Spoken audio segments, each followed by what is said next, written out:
Friends, చూడండి నా కూతురు ఈరోజు టమాటా రైస్ వేసింది. శనివారం కదా ఈరోజు, అందుకు ఇంట్లో నాన్ వెజ్ ఏమీ లేదు, ఓన్లీ టమాటా రైస్ వేసింది ఉన్న కూరగాయలతో. ఈరోజు మాకు మార్కెట్,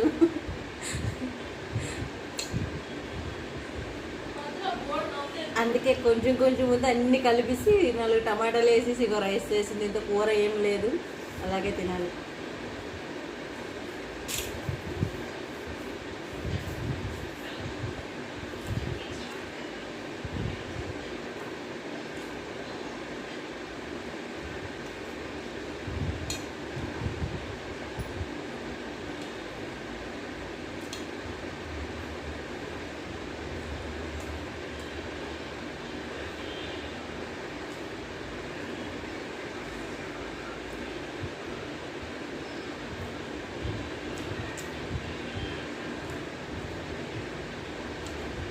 చూడడానికి ఎంత ఎర్రగా కనిపిస్తుందో, తినడానికి